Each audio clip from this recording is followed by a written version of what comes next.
بسم اللہ الرحمن الرحیم۔ شروع اللہ کے نام سے جو بڑا مہربان نہایت رحم والا ہے۔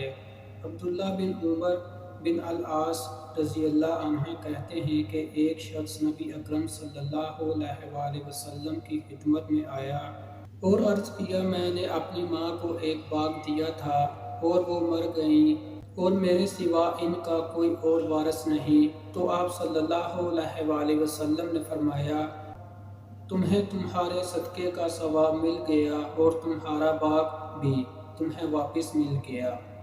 اگلی روایات میں ہے، عبداللہ بن عمر رضی اللہ عنہ کہتے ہیں کہ عمر بن خطاب رضی اللہ عنہ کو خیبر میں کچھ زمین ملی تو وہ نبی اکرم صلی اللہ علیہ وآلہ وسلم کے پاس آئے اور آپ سے مشورہ لیا اور عرض کیا، اللہ کے رسول، مجھے خیبر میں کچھ مال ملا ہے، اتنا عمدہ مال مجھے کبھی نہیں ملا، تو آپ اس کے متعلق مجھے کیا حکم فرماتے ہیں؟ آپ صلی اللہ علیہ وآلہ وسلم نے فرمایا، اگر تم چاہو تو اصل زمین اپنی ملکیت میں باقی رکھو اور اسے یعنی اس کے پھلوں اور منافع کو صدقہ کر دو۔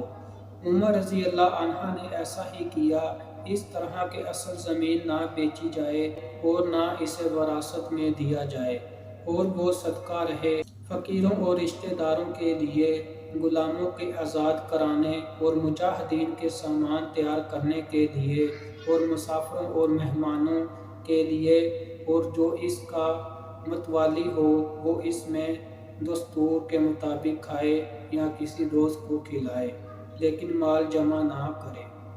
اگلی روایات میں ہے، عبداللہ بن عمر رضی اللہ عنہ کہتے ہیں، عمر بن خطاب رضی اللہ عنہ نے کہا، اللہ کے رسول، خیبر کے جو 100 حصے مجھے ملے ہیں، ان سے بہتر مال مجھے کبھی نہیں ملا، میں چاہتا ہوں کہ ان کو صدقہ کر دوں۔ تو نبی اکرم صلی اللہ علیہ وآلہ وسلم نے فرمایا، اصل زمین کو رہنے دو اور اس کے پھلوں کو اللہ کی راہ میں خیرات کر دو۔ سبحان اللہ۔ اگلی روایات میں ہے، ابو امامہ رضی اللہ عنہ کہتے ہیں، میں نے رسول اللہ صلی اللہ علیہ وآلہ وسلم کو فرماتے سنا، غرایت مانگی ہوئی چیز ادا کی جائے اور جو جانور دودھ پینے کے لیے دیا جائے وہ لوٹا دیا جائے۔